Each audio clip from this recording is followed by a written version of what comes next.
नमस्कार, आप देख रहे हैं देश की बात। मैं हूं आपके साथ राजश्री और आज देश की बात में राजस्थान में जारी सियासी संकट की बात करेंगे। वैसे तो ये संकट फिलहाल थमा हुआ सा दिख रहा है, लेकिन अंतर खाने में बहुत सारी हलचल मची हुई है।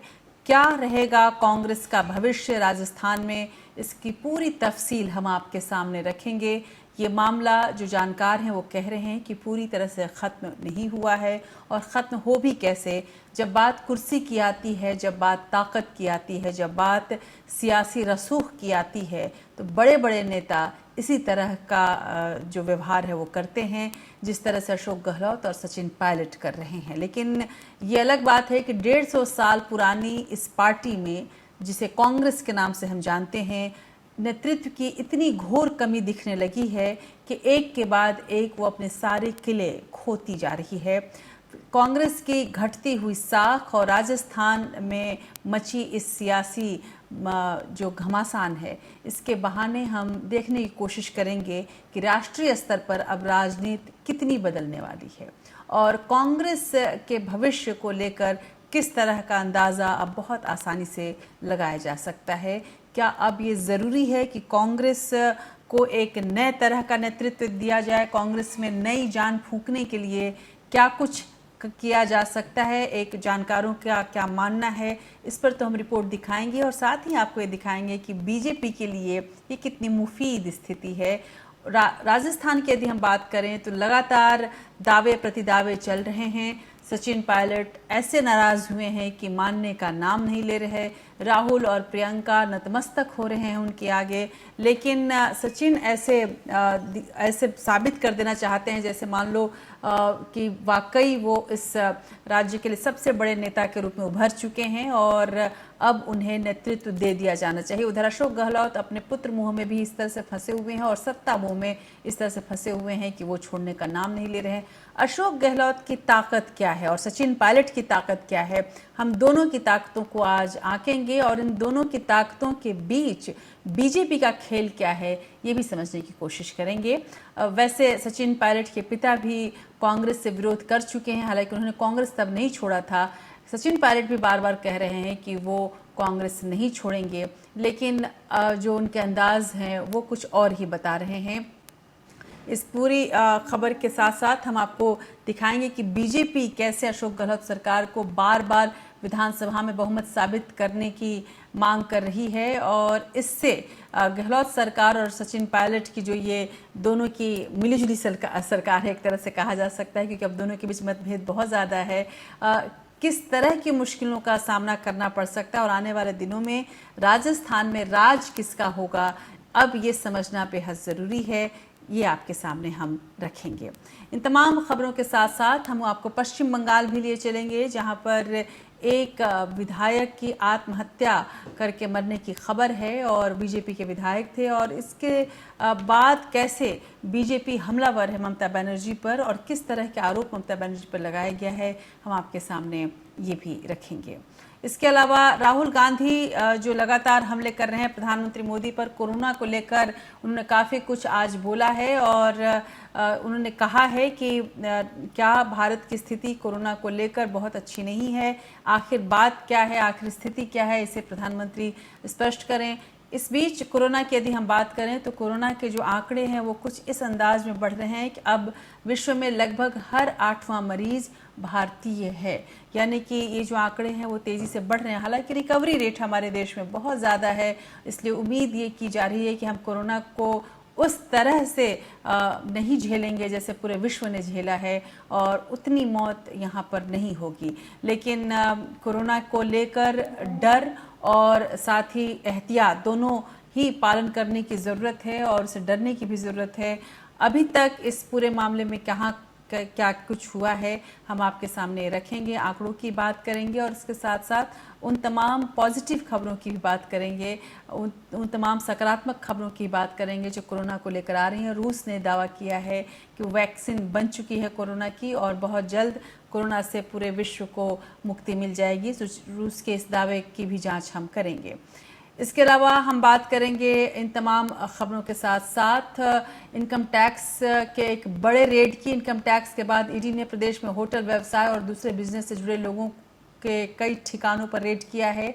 ईडी की टीम ने जयपुर में स्थित एक होटल और उससे जुड़े लोगों के खिलाफ छापेमारी शुरू की है। इससे पहले आयकर विभाग ने अशोक गहलोत के करीबियों के ठिकाने पर छापेमारी की थी, जो कि एक बड़ी खबर बनी थी। और लगातार ये माना जा रहा है कि ये सब कुछ इसलिए किया जा रहा है, कहीं ना कहीं बदले की नीत है भारतीय जनता पार्टी की और केंद्र सरकार की। बहरहाल ईडी के इस और इनकम टैक्स के इस छापे में क्या मिला है, किस तरह के खुलासे हुए हैं, हम आपके सामने ये ज़रूर रखेंगे। और इन तमाम खबरों के बीच अदालत की तमाम हलचलों पर हमारी नज़र होगी। आज एक बड़ा मसला आने वाला था सुप्रीम कोर्ट में। सुप्रीम कोर्ट ने आज उसी मसले में केरल के ऐतिहासिक श्री पद्मनाभ स्वामी मंदिर के प्रशासन में त्रावणकोर शाही परिवार के अधिकार को बरकरार रखा है। एक बड़ी खबर रही आज। कोर्ट ने केरल उच्च न्यायालय के 31 जनवरी 2011 के उस आदेश को रद्द किया जिसमें राज्य सरकार से श्री पद्मनाभ स्वामी मंदिर का नियंत्रण लेने के लिए न्यास गठित करने को कहा गया था।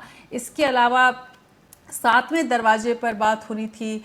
इन तमाम आज मसले पर क्या हुआ है हम आपके सामने ये रखेंगे। और एक अच्छी खबर भी आई है। लंबे इंतजार के बाद सीबीएसई ने 12वीं क्लास के नतीजों का ऐलान कर दिया है। बोर्ड परीक्षा में इस बार पिछले साल से अधिक छात्र पास हुए हैं। वहीं इस बार फिर से छात्राओं ने बाजी मारी है। छठा साल है जब छात्राओं को ये सफलता हासिल हुई है। तो उन सफल चेहरों की भी बात करेंगे। और हालांकि इस बार सीबीएसई ने ये निर्णय लिया है कि जो वैसे छात्र हैं जो कि मेधावी हैं, जिन्होंने सबसे ज़्यादा टॉपर्स हैं, उनको उनका कोई नाम विशेष रूप से नहीं आउट किया जाएगा। और जिस तरह से अभी स्थिति चल रही है, पूरा ध्यान बोर्ड का इस पर है कि किसी तरह से रिजल्ट निकल जाए। अब 15 तारीख को 10वीं कक्षा के परिणाम आने वाले हैं। तो आज देश की बात में इन तमाम खबरों को तो हम देखेंगे, इसके अलावा भी बहुत कुछ होगा। आप बने रहिए हमारे साथ।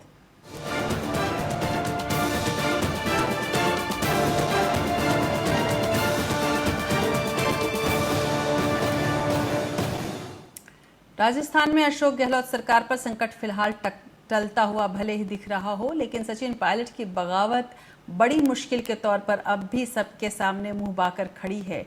कांग्रेस आला कमान भी इस चुनौती को समझने लगी है, इसीलिए फौरी राजनीति की जगह दूरगामी रणनीति के तहत पायलट को मनाने में जुटी हुई है।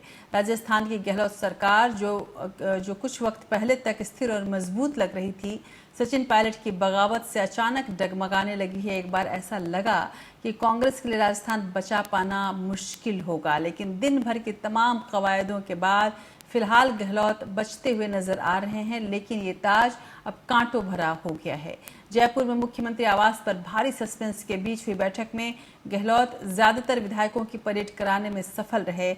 विक्ट्री निशान के जरिए गहलोत ने इसे जाहिर भी किया।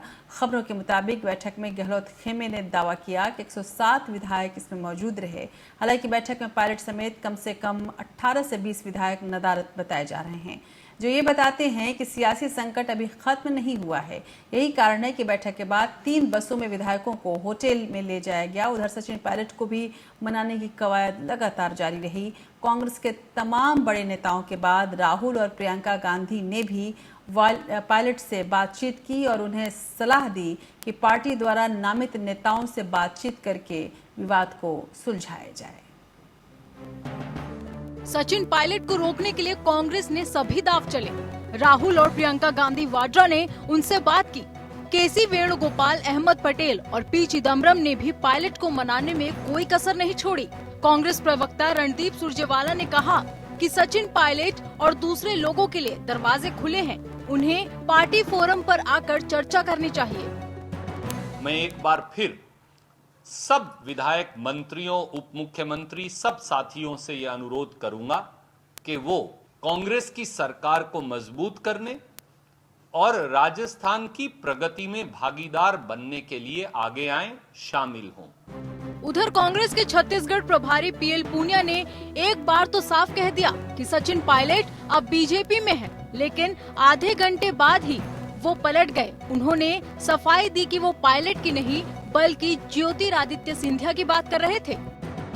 सचिन पायलट जी अब भारतीय जनता पार्टी में है और भारतीय जनता पार्टी का क्या रुख रहता है कांग्रेस के प्रति वो सबको जाहिर है। तो मैंने ये बयान सिंधिया के बारे में, सिंधिया जी के बारे में बोला था, और अगर गलती से सचिन पायलट उसमें बोला गया हो तो ये तो आपको स्वयं सवाल पूछने वाले हैं, तो आपको देखना चाहिए था।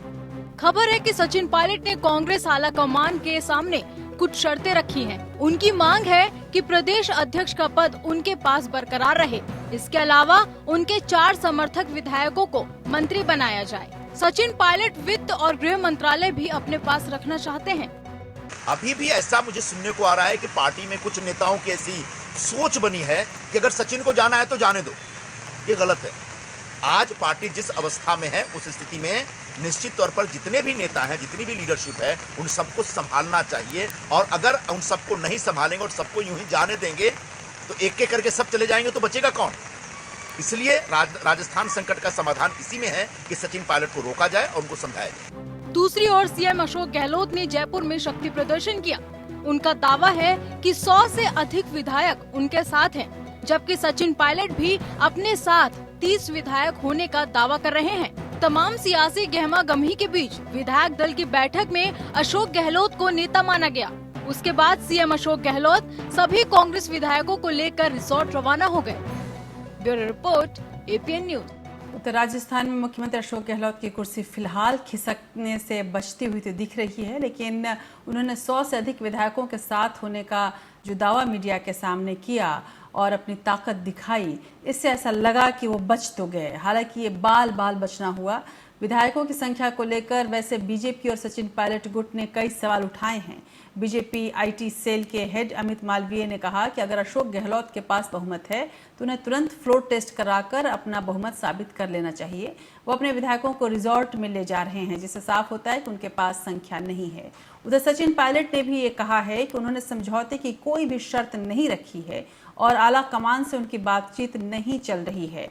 पायलट गुट का ये भी कहना है कि अशोक गहलोत के पास कांग्रेस के सिर्फ 84 विधायक हैं, बाकी विधायक सचिन पायलट के साथ हैं। यानी सचिन पायलट और बीजेपी दोनों ने अभी हार नहीं मानी है। यानी राजस्थान में अभी तो ये ट्रेलर है, पिक्चर पूरी बाकी है। उधर अपने सूत्रों के हम माने तो इसके हिसाब से सचिन पायलट को डिप्टी सीएम जरूर बनाया गया, लेकिन सीएम अशोक गहलोत लगातार उनकी अनदेखी करते रहे। बड़े बड़े फैसलों में पायलट किनारे रहे और इसीलिए पायलट आज नाराज है। उनसे राय मशवरा भी कभी नहीं लिया गया और उन्हें काम भी नहीं करने दिया गया, जिसके बाद सचिन पायलट खुद को बेहद उपेक्षित महसूस करने लगे। एसओजी ने जब विधायकों की खरीद फरोख्त के मामले में उनका बयान लेने को नोटिस भेजा, जो पूरी तरह से वो उखड़ गए और यहीं से बात अंदर खाने से निकलकर सतह पर आई और यहीं से पायलट के सुर बगावती हो गए। सियासी गलियारों में सचिन पायलट को प्रदेश अध्यक्ष पद से हटाने और 2 डिप्टी सीएम बनाने की अटकलों ने आग में घी डालने का काम किया। गौरतलब है कि सचिन पायलट और ज्योतिरादित्य सिंधिया बेहद अच्छे दोस्त हैं। हालांकि दोस्त तो उनके राहुल गांधी भी थे, लेकिन ज्योतिरादित्य सिंधिया जो कि एक तरह से जब मध्य प्रदेश में उन्होंने सरकार बनाई तो एक आश्वासन उन्होंने बीजेपी को ये भी दिया था कि वो राजस्थान में भी सरकार बीजेपी की बनवा देंगे। अभी तक ज्योतिरादित्य सिंधिया को स्टेट मिनिस्टर का एक ऑफर किया गया था सीट।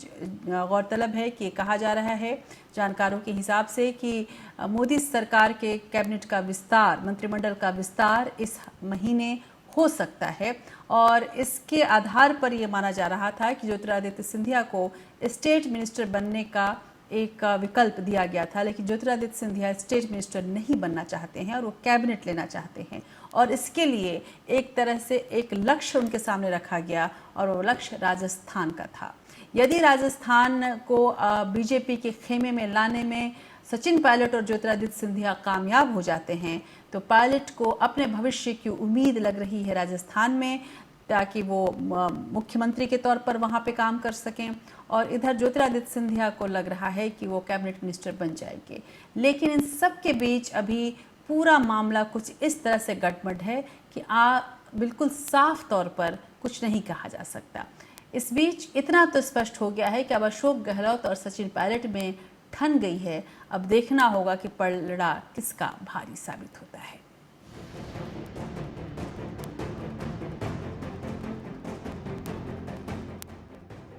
तस्वीर में छिपी ये मुस्कुराहट असल में उस अदावत की शुरुआत भर थी जिसने राजस्थान की राजनीति में अचानक हलचल पैदा कर दी।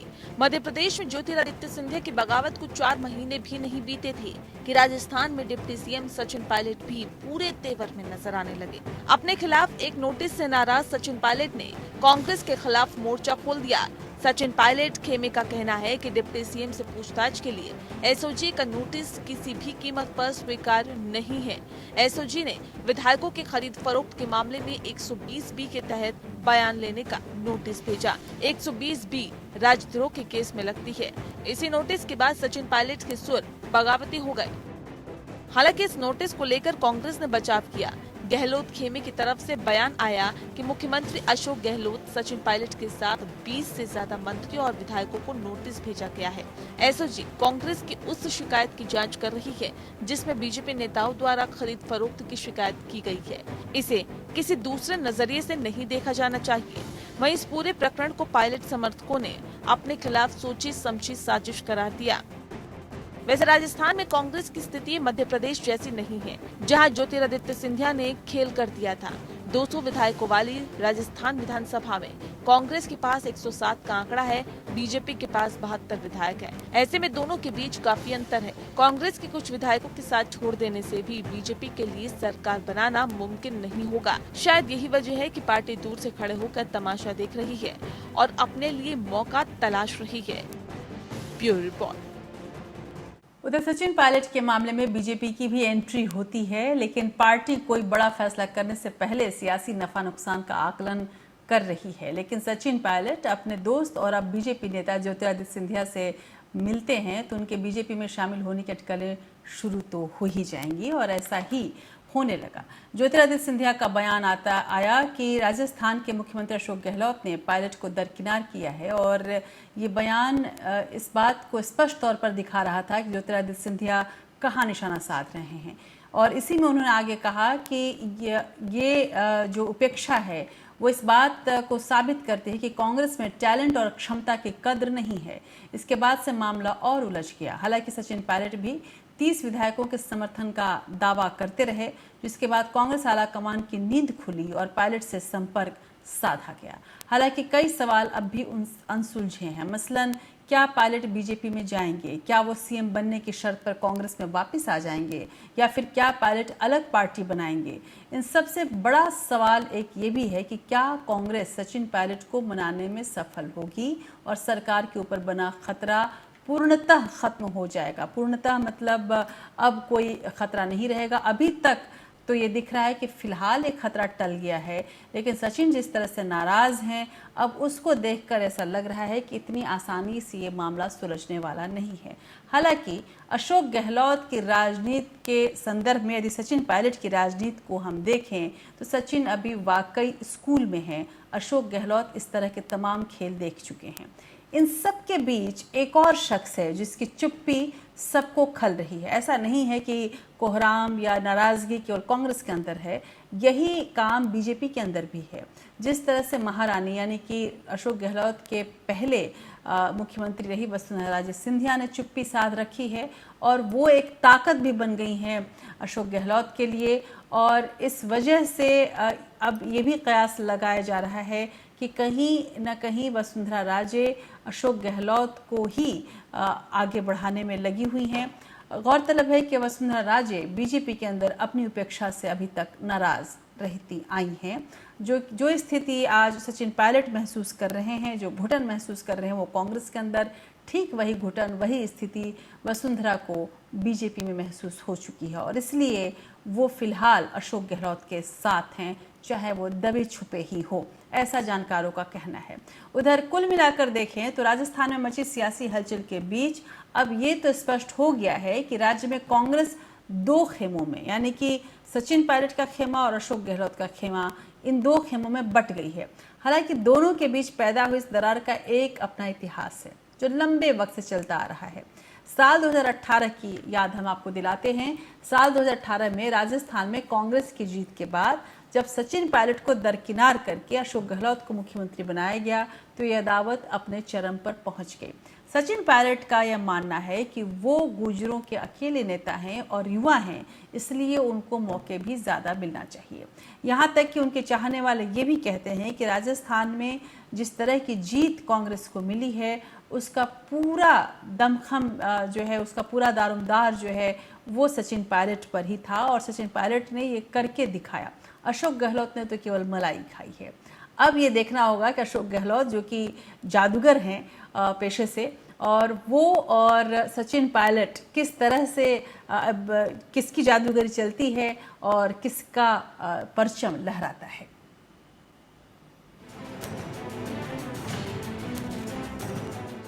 एक दौर था जब यूपीए सरकार में सचिन पायलट की केंद्र में अच्छी पकड़ थी। इसी दौरान 2013 में राजस्थान विधानसभा चुनाव में कांग्रेस को बीजेपी से हार का सामना करना पड़ा। अशोक गहलोत की अगुवाई में चुनाव हारने के बाद कांग्रेस ने प्रदेश अध्यक्ष बनाकर सचिन पायलट को राज्य की राजनीति में उतार दिया। उन्होंने पूरे प्रदेश में घूम घूम कर खूब प्रचार किया, पार्टी को मजबूत बनाने की कोशिश की। हालांकि लोकसभा चुनाव में एक बार फिर कांग्रेस की करारी हार हुई और सभी 25 सीटों पर उसे पराजय मिली। खुद सचिन पायलट भी चुनाव हार गए, मगर कांग्रेस आलाकमान ने उन पर भरोसा जताते हुए 5 साल तक उनको कांग्रेस का प्रदेश अध्यक्ष बनाए रखा। इसी बीच कांग्रेस महासचिव के रूप में अशोक गहलोत कांग्रेस पार्टी में काम करते रहे। मेहनत आखिरकार रंग लाई। सचिन पायलट के कांग्रेस अध्यक्ष रहते 2018 के विधानसभा चुनाव में कांग्रेस ने बीजेपी को पराजित कर दिया। पार्टी ने अशोक गहलोत पर भरोसा जताते हुए सीएम बना दिया और यहीं से सचिन पायलट और अशोक गहलोत के बीच दूरियां बढ़नी शुरू हो गयी। पायलट को उम्मीद थी कि उन्हें मुख्यमंत्री बनाया जाएगा, क्योंकि प्रदेश अध्यक्ष होने के साथ साथ उन्होंने पार्टी को जिताने पर भी काफी मेहनत की थी। लेकिन सोनिया गांधी के करीबी और भरोसेमंद माने जाने वाले गहलोत को उस वक्त तरजीह दी गई। इसके बाद अशोक गहलोत राजस्थान की राजनीति में एक बार फिर से स्थापित हो गए, जिसके बाद सचिन पायलट और अशोक गहलोत में अदावत शुरू हो गई। सचिन पायलट को राहुल गांधी का करीबी माना जाता था। खबरों के मुताबिक राहुल गांधी आखिरी दम तक कोशिश करते रहे कि सचिन पायलट को मुख्यमंत्री बनाया जाए। हालांकि 35 साल से राजस्थान की राजनीति में सक्रिय अशोक गहलोत विधायकों के समर्थन के मामले में सचिन पायलट पर भारी पड़ गए और सचिन पायलट को उप मुख्यमंत्री के पद पर रहकर संतोष करना पड़ा। दोनों के बीच अदावत का असर कामकाज पर दिखाई देने लगा। धीरे धीरे सरकार के फैसलों में सचिन पायलट की हिस्सेदारी कम होती चली गई। पायलट के करीबी जो मंत्री अशोक गहलोत के करीबी होते चले गए और सचिन पायलट एक तरह से हाशिए पर चले गए। सूत्रों के मुताबिक सचिन पायलट को प्रदेश अध्यक्ष के पद से हटाने पर भी चर्चा होने लगी, जिससे पायलट बेहद नाराज हो गए थे। Bureau report. राजस्थान की कांग्रेस सरकार में उठा सियासी तूफान थमने का नाम नहीं ले रहा है। ऐसा लगता है कि अभी तूफान थमा हुआ है, लेकिन अंदर अंदर इतनी हलचल है कि उससे अशोक गहलोत भी डर रहे हैं और सचिन पायलट भी चिंतित हैं। सचिन पायलट और सीएम गहलोत के बीच तलवार जिस तरह से खिंची हुई है, वो अपने आप में इस तरह के अंदेशे पैदा कर रही है कि आने वाले दिनों में कांग्रेस का ये किला खतरे में है। कांग्रेस में जारी शहमात के खेल में बीजेपी की कद्दावर नेता वसुंधरा राजे की खामोशी जिस तरह से है, वो अपने एक रहस्य की तरह से हो गई है और जैसे वो मोनालिसा की मुस्कुराहट है जिसके बारे में कुछ समझ में नहीं आ रहा हो। बगावती तेवर अपनाने वाले पायलट ने अपने साथ 30 विधायकों का दावा किया। इसके बावजूद अशोक गहलोत को भरोसा रहा कि उनकी सरकार को टस से मस नहीं किया जा सकता है।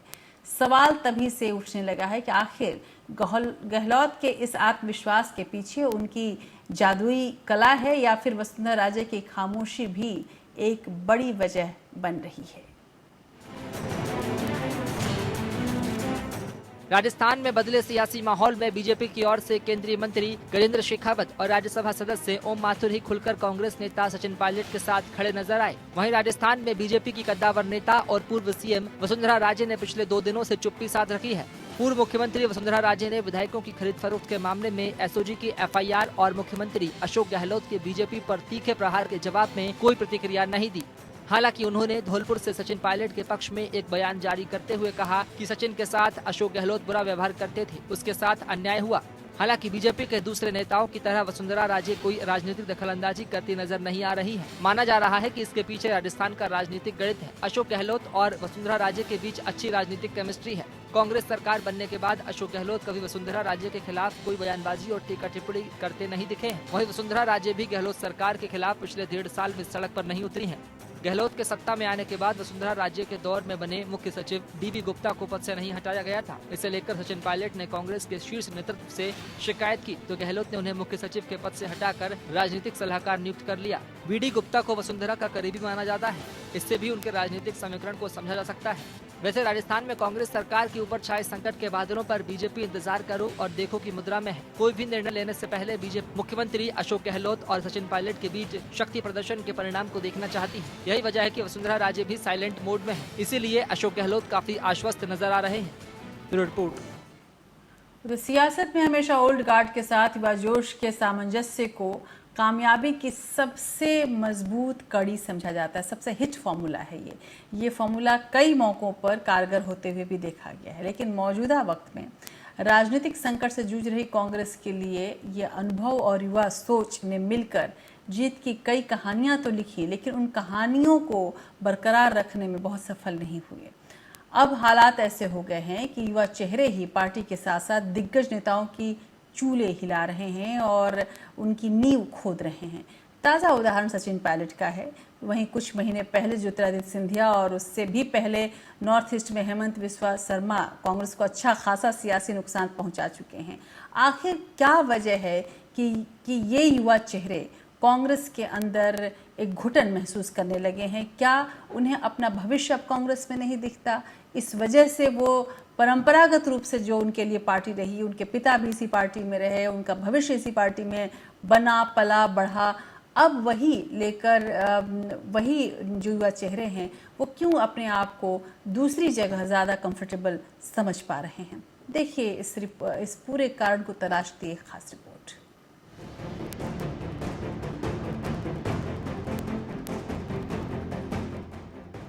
राजेश पायलट जैसे कांग्रेसी दिग्गज के बेटे सचिन पायलट 26 साल की उम्र में कांग्रेस से सांसद बने तो 35 साल की उम्र में उन्हें केंद्रीय कैबिनेट में जगह दी गई।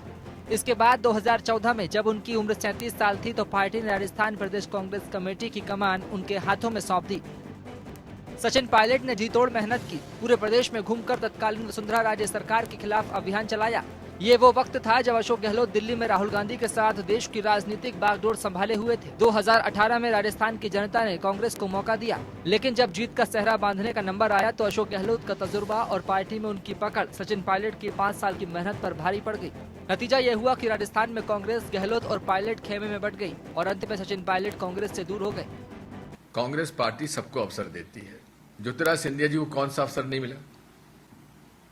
सचिन पायलट जी को कौन सा अवसर नहीं मिला? अवसर दिया जाता है, लेकिन उसके अवसर के साथ साथ कुछ न कुछ अनुशासन का भी पालन करना पड़ता है और अनुशासन का पालन करते हुए पार्टी के अंदर ही रहकर जो भी गिला शिकायतें हैं उसका निराकरण होना चाहिए। ज्योतिरादित्य ने छोड़ी कांग्रेस। इसी तरह इस साल मार्च में जब देश में कोरोना वायरस का संक्रमण अपने पैर पसार रहा था और देश होली के जश्न में डूबा हुआ था, तब मध्य प्रदेश और देश की राजनीति का बड़ा चेहरा माने जाने वाले ज्योतिरादित्य सिंधिया ने कांग्रेस को ऐसा गम दिया कि पार्टी को सरकार से हाथ धोना पड़ा। पिता माधवराव सिंधिया की मौत के बाद ज्योतिरादित्य सिंधिया 2001 में कांग्रेस में शामिल हुए और चुनाव दर चुनाव गुना लोकसभा से जीतते चले गए। 2007 में केंद्र की मनमोहन सरकार में सिंधिया को मंत्री बनाकर एक बड़ा तोहफा दिया गया। 2018 में मध्य प्रदेश के विधानसभा चुनाव में ज्योतिरादित्य सिंधिया ने खूब जमकर मेहनत की। 15 साल की शिवराज सरकार को उखाड़ फेंका। हालांकि जीत मिलने के बाद पार्टी नेतृत्व ने कमलनाथ को मुख्यमंत्री बनाया तो सिंधिया के अरमान टूट गए। इसका नतीजा ये हुआ कि ज्योतिरादित्य सिंधिया ने बीजेपी का साथ देकर कमलनाथ की सरकार 15 महीने के अंदर ही गिरा दी। हेमंत बिस्वा शर्मा ने दिया झटका। सचिन पायलट और ज्योतिरादित्य सिंधिया कांग्रेस के लिए उन राज्यों में चुनौती बनकर उभरे जहां मुख्य विरोधी बीजेपी हमेशा मजबूत रही। लेकिन पार्टी के एक और युवा चेहरे रहे हेमंत बिस्वा शर्मा ने कांग्रेस को जो नुकसान पहुंचाया उसकी भरपाई लगभग नामुमकिन है। हेमंत बिस्वा शर्मा कभी दिल्ली में बैठे, कभी कांग्रेस शीर्ष नेतृत्व तक पहुँच रखते थे, लेकिन बाद में कांग्रेस हाईकमान की अनदेखी से नाराज होकर 2015 में उन्होंने पार्टी का हाथ छोड़ दिया। हेमंत बिस्वा शर्मा असम की कांग्रेस सरकार में मंत्री पद भी संभाल चुके थे। कांग्रेस से नाराज हेमंत बिस्वा शर्मा बीजेपी में शामिल हो गए। 2016 असम विधानसभा चुनाव लड़ा और कैबिनेट मंत्री बने। बीजेपी ने उनकी योग्यता को मापते हुए north east democratic alliance NEDA का संयोजक भी बना दिया। नेडा पूर्वोत्तर भारत के कई क्षेत्रीय दलों का एक गठबंधन है। नेडा के संयोजक रहते हुए हेमंत बिस्वा शर्मा बीजेपी के लिए सबसे बड़े संकट मोचक के तौर पर उभर कर सामने आए। नॉर्थ ईस्ट की राजनीति में शून्य कही जाने वाली बीजेपी ने असम, त्रिपुरा, अरुणाचल प्रदेश और मणिपुर जैसे राज्यों में सरकार बनाकर कांग्रेस का सफाया कर दिया। इसके अलावा नॉर्थ ईस्ट के अन्य राज्यों की सत्ता में भी बीजेपी का दखल बढ़ गया। हेमंत बिस्वा शर्मा ने नॉर्थ ईस्ट की राजनीति में बीजेपी को कांग्रेस से भी बड़ा बना दिया। Bureau report. उधर राजस्थान में जारी सियासी जंग के बीच सीएम अशोक गहलोत के करीबियों के घर आयकर विभाग ने छापेमारी की है। कांग्रेस का आरोप है कि ये कार्रवाई बदले की भावना से की गई है। खबरों के अनुसार अशोक गहलोत के करीबी धर्मेंद्र राठौड़ और राजीव अरोड़ा के घर आयकर विभाग की टीम ने छापेमारी की। दोनों के दिल्ली और राजस्थान के ठिकानों पर छापेमारी हुई है। धर्मेंद्र राठौड़ और राजीव अरोड़ा सीएम अशोक गहलोत के पॉलिटिकल और फंड मैनेजर हैं। बताया जा रहा है कि गहलोत के करीबियों के घर सीआरपीएफ की मदद से आयकर विभाग ने छापेमारी की। इसके साथ ही जयपुर के एक बड़े होटल पर भी रेड डाली गई। इनकम टैक्स के बाद ईडी ने प्रदेश में होटल व्यवसाय और दूसरे बिजनेस से जुड़े लोगों के कई ठिकानों पर रेड किया।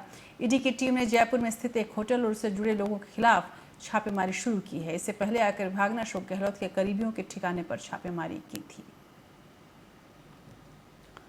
सत्ता यानी किसी भी तरह से चाहिए और होटल्स और तमाम करीबियों पर छापेमारी की वजह जानकारों के हिसाब से यही है कि किसी भी हाल में अशोक गहलोत पर दबाव बनाया जाए। और ये भी खबर आ रही थी कि विभिन्न होटलों में तमाम विधायक छुपे हुए हैं, उनके बारे में भी पता लगाया जाए। उधर सत्ता का एक और रूप आप देखिए पश्चिम बंगाल में, जहां पर हेमताबाद से विधायक देवेंद्र नाथ रे का शव लटका हुआ मिला। बीजेपी का आरोप है कि उनकी हत्या की गई है। पार्टी अध्यक्ष जेपी नड्डा ने कहा कि ममता बनर्जी की सरकार में गुंडा राज चल रहा है। दूसरी ओर पुलिस का कहना है कि देवेंद्र नाथ की जेब से सुसाइड नोट मिला है, जिसमें 3 लोगों को जिम्मेदार बताया गया है। मामले की जांच की जा रही है। उधर पश्चिम बंगाल के राज्यपाल जगदीप धनखड़ ने भी विधायक की मौत पर सवाल उठाए हैं। देवेंद्र रे पिछले साल ही सीपीएम से बीजेपी में शामिल हुए थे। उन्होंने लोकसभा चुनाव के बाद पार्टी की सदस्यता ली थी। पिछले साल लोकसभा चुनाव के परिणाम आने के बाद बंगाल की सत्ताधारी पार्टी टीएमसी के 2 विधायक और 50 के करीब पार्षद बीजेपी में शामिल हो गए थे। इनके अलावा हेमताबाद से सीपीएम के विधायक देवेंद्र रे ने भी पार्टी की सदस्यता ले ली थी। बीजेपी अध्यक्ष जेपी नड्डा ने पश्चिम बंगाल में पार्टी विधायक देवेंद्र नाथ रॉय की मौत को हत्या बताया है। राज्य की ममता सरकार पर सीधा निशाना साधते हुए नड्डा ने अपने ट्वीट में लिखा, पश्चिम बंगाल में हेमताबाद से बीजेपी विधायक देवेंद्र नाथ रे की संदिग्ध जघन्य हत्या बेहद हैरान करने वाली और खेदजनक है। ये ममता सरकार के गुंडाराज और फेल कानून व्यवस्था को बताता है। लोग ऐसी सरकार को भविष्य में माफ नहीं करेंगे। हम इसकी कड़ी निंदा करते हैं। पश्चिम बंगाल के राज्यपाल जगदीप धनखड़ ने भी इस घटना को राज्य की फेल कानून व्यवस्था से जोड़ा। अपने बयानों से अक्सर ममता बनर्जी सरकार को असहज करने वाले धनखड़ ने लिखा, ममता बनर्जी की राजनीतिक हिंसा और प्रतिशोध के खत्म होने के कोई संकेत नहीं दिख रहे हैं। उत्तर दिनाजपुर के हेमताबाद से विधायक देवेंद्र नाथ रे की मौत से हत्या के आरोप समेत कई गंभीर सवाल उठते हैं। सच्चाई को उजागर करने और राजनीतिक हिंसा को खत्म करने के लिए पूरी तरह निष्पक्ष जांच की जरूरत है। इससे पहले पश्चिम बंगाल बीजेपी ने भी कहा था कि उत्तर दिनाजपुर की रिजर्व सीट हेमताबाद से बीजेपी विधायक देवेंद्र नाथ रे का शव उनके गांव में लटका हुआ मिला। पार्टी ने आगे कहा, लोगों में इस बारे में स्पष्ट राय है कि उन्हें पहले मारा गया और फिर लटकाया गया। पश्चिम बंगाल बीजेपी इसे हत्या बता रही है। देवेंद्र रे सीपीएम से बीजेपी में शामिल हुए थे। Bureau report. कोरोना वायरस के मामले बढ़ने की तुलना करते हुए दुनिया के कई देशों का एक कोरोना ग्राफ पोस्ट किया है और इसी का उदाहरण देकर केंद्र सरकार से सवाल पूछा है। कोरोना के हर रोज बढ़ते केस पर कांग्रेस के पूर्व अध्यक्ष राहुल गांधी ने एक चार्ट शेयर किया। इस कोरोना ग्राफ के जरिए केंद्र सरकार से सवाल पूछते हुए राहुल ने कहा कि क्या कोरोना के खिलाफ लड़ाई में भारत सही पोजीशन में है। राहुल ने जो चार्ट शेयर किया है उसमें 7 दिन में सामने आ रहे केस के आधार पर अमेरिका, भारत, दक्षिण कोरिया और न्यूजीलैंड के बीच तुलना की गई है। इस चार्ट में भारत का ग्राफ तेजी से बढ़ता दिख रहा है। भारत से अधिक संक्रमण की रफ्तार अमेरिका में है। हालांकि साउथ कोरिया और न्यूजीलैंड में स्थिति कंट्रोल में है। स्वास्थ्य मंत्रालय की ओर से जारी आंकड़ों के मुताबिक पिछले 24 घंटे में भारत में कोरोना वायरस संक्रमण के एक दिन में सर्वाधिक 28,701 नए मामले सामने आए। इसके बाद देश में संक्रमितों की कुल संख्या 8,78,254 हो गई। इसके साथ ही 500 लोगों की मौत हो गई, जिससे देश में इस महामारी से मरने वालों की संख्या बढ़कर 23,174 हो गई। हालांकि देश में बीमारी से उबर रहे मरीजों की संख्या में भी लगातार इजाफा हो रहा है। अब तक 5.5 लाख लोग कोरोना को मात दे चुके हैं। देश में फिलहाल 3 लाख से ज्यादा मरीज हैं जो अभी भी इससे संक्रमित हैं। Bureau report. उधर एक दिन में देश में कोरोना के रिकॉर्ड 28,701 केस दर्ज किए गए। पहली बार संक्रमितों का आंकड़ा 28,000 के भी ऊपर जा चुका है। लगातार बढ़ रही मरीजों की संख्या अब डर पैदा करने लगी है। हालांकि इस डर के साथ ही उम्मीद की किरणें दिख रही हैं। देश में कोरोना संक्रमण से ठीक होने वाले मरीज लगातार बढ़ रहे हैं। साथ ही मृत्यु दर भी कोरोना मामलों के लिहाज से काफ़ी कम है। अब जबकि हर दिन देश में 2.25 लाख से 2.5 लाख टेस्ट हो रहे हैं, तो ऐसे में कोरोना की मौजूदा स्थिति को दुनिया के बाकी देशों से बेहतर ही कहा जा सकता है। देश में कोरोना के केस भले ही लगातार बढ़ रहे हैं, लेकिन रिकवरी रेट में हो रहा सुधार उम्मीद जगा रहा है। अब रिकवरी रेट 63% पहुंच चुका है, यानी हर 100 में से 63 मरीज ठीक हो रहे हैं। मरीजों के बड़े पैमाने पर ठीक होने की वजह से एक्टिव केस बढ़ने की रफ्तार धीमी हुई है। भारत के लिहाज से राहत वाली बात यह भी है कि यहाँ गंभीर रूप से प्रभावित अन्य देशों की तुलना में मरने वालों की संख्या कम है। बात अगर क्लोज केसेस की करें, यानी जिसमें मरीज या तो ठीक हो चुके हैं या फिर उनकी मौत हो गई है, तो भारत में ये 4% है, जबकि अमेरिका में 8%। भारत में अभी कुल क्लोज केस 5,77,616 है। इनमें से 5,54,429 यानी 96% ठीक हो चुके हैं, जबकि 23,187 यानी 4% की मौत हो चुकी है। कोरोना से तीसरे सबसे ज्यादा प्रभावित राज्य दिल्ली में स्थितियां तेजी से सुधर रही है। ये इकलौता बड़ा राज्य है जहां एक्टिव केस लगातार घट रहे हैं और नए आने वाले मामलों में भी कमी आ रही है। राष्ट्रीय राजधानी में अब एक्टिव केस 20,000 से कम हो गए हैं। यहां अभी एक्टिव केस की संख्या 19,155 है। एक हफ्ते पहले ये आंकड़ा 25,000 से ज्यादा था। 24 घंटे में दिल्ली में 1,573 नए मामले सामने आए। कोरोना के खिलाफ जंग में जीत के लिए टेस्टिंग बहुत ही महत्वपूर्ण है। अच्छी बात यह है कि अब देश में टेस्टिंग की रफ्तार काफी बढ़ी है। रविवार को देश में कोरोना के कुल 2,19,103 टेस्ट किए गए। टेस्टिंग बढ़ने से कोरोना के नए केस भी बढ़े हैं, लेकिन इससे संक्रमितों की पहचान और फिर उनके कॉन्टैक्ट की ट्रेसिंग भी हो रही है, जो काफी अहम है। देश में अब तक 1,18,00,000 से ज्यादा कोरोना टेस्ट हो चुके हैं। Bureau report. और अब बात करते हैं सुप्रीम कोर्ट की। सुप्रीम कोर्ट ने केरल के ऐतिहासिक श्री पद्मनाभ स्वामी मंदिर के प्रशासन में त्रावणकोर शाही परिवार के अधिकार को बरकरार रखा है। कोर्ट ने केरल उच्च न्यायालय के 31 जनवरी 2011 के उस आदेश को रद्द कर दिया, जिसमें राज्य सरकार से श्री पद्मनाभ स्वामी मंदिर का नियंत्रण लेने के लिए न्यास गठित करने को कहा गया था। श्री पद्मनाभ स्वामी मंदिर में वित्तीय गड़बड़ी को लेकर प्रबंधन और प्रशासन का विवाद पिछले 9 सालों से लंबित था।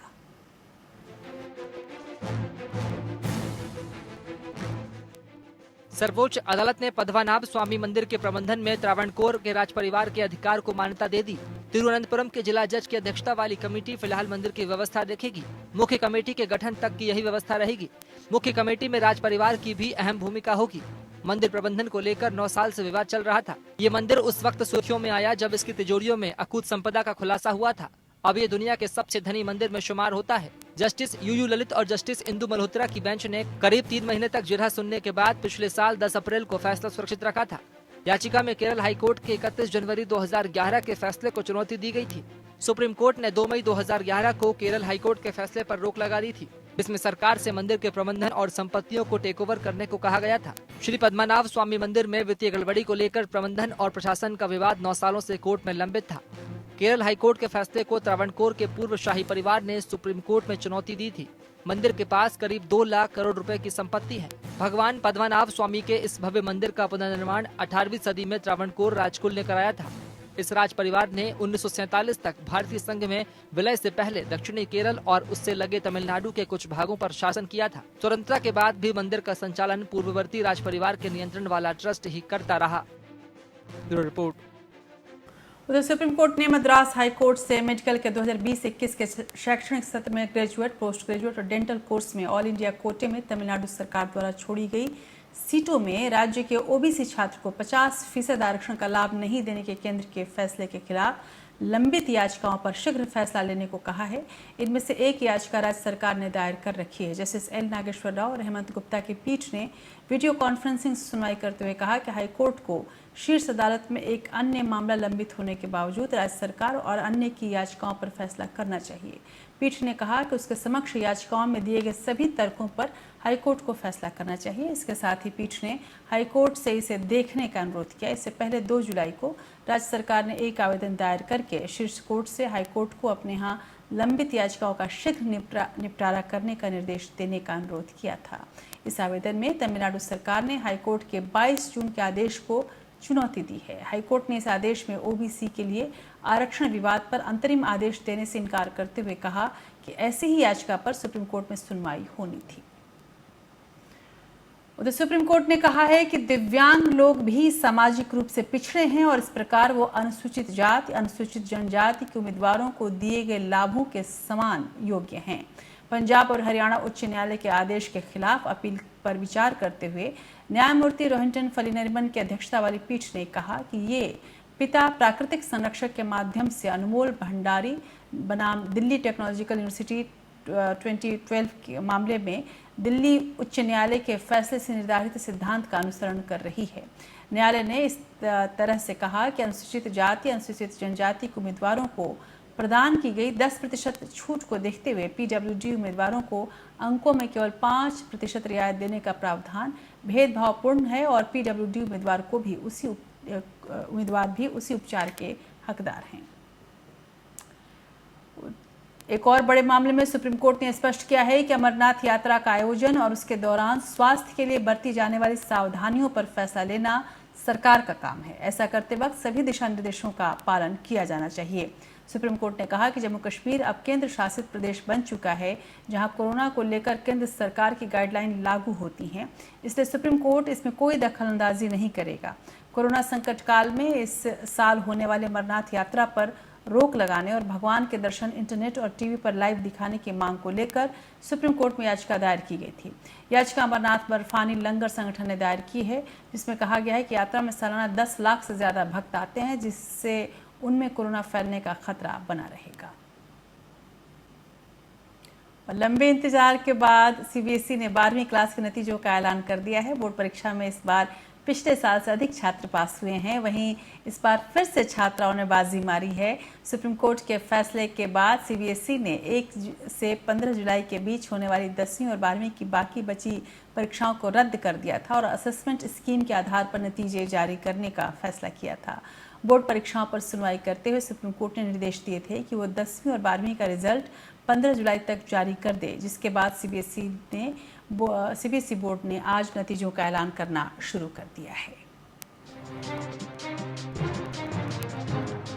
कोरोना के कहर के बीच 15 फरवरी से 30 मार्च के बीच हुई central board of secondary education यानी सीबीएसई की 12वीं बोर्ड की परीक्षा में कुल 11,92,961 छात्र शामिल हुए थे। उनमें से 10,59,080 पास हुए हैं, यानी 88.78% छात्र परीक्षा में पास हुए, जो 2019 के मुकाबले 5.38% ज्यादा है। इस बार के रिजल्ट में भी लड़कियां लड़कों से आगे रही। लड़कियों के पास होने का औसत 92.15 रहा, जबकि 86.19% लड़के परीक्षा में पास हुए। इस साल 12वीं के पास प्रतिशत के आधार पर त्रिवेंद्रम जोन पहले नंबर पर है, जबकि पटना जोन आखिरी स्थान पर रहा। पिछले साल नतीजे 2 मई को आए, लेकिन इस साल कोरोना लॉकडाउन के कारण जुलाई में रिजल्ट आया। इस बार सीबीएसई कोरोना लॉकडाउन के कारण पैदा हुए परिस्थितियों के चलते बाकी एग्जाम नहीं करा पाया। इसी वजह से मेरिट लिस्ट और टॉपर्स की लिस्ट भी जारी नहीं की गई है। Bureau report.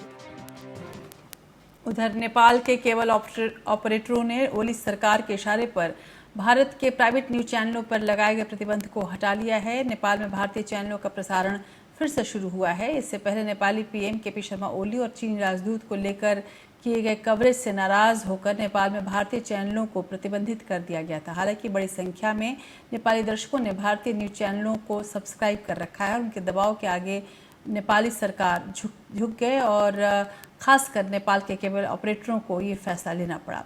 नेपाल के प्रधानमंत्री केपी शर्मा ओली भारतीय समाचार चैनलों पर प्रतिबंध लगाकर फिर एक बार चीन के नक्शे कदम पर चलते दिख रहे हैं। लद्दाख में जारी तनाव के बीच चीन ने भी भारतीय न्यूज चैनलों के प्रसारण पर प्रतिबंध लगा दिया था। चीन को डर था कि वहां के लोगों को भारतीय समाचार चैनलों के माध्यम से सीमा के हालात की सही जानकारी मिल सकती है। और अब बात करते हैं आज के दिन के ऐतिहासिक महत्व की।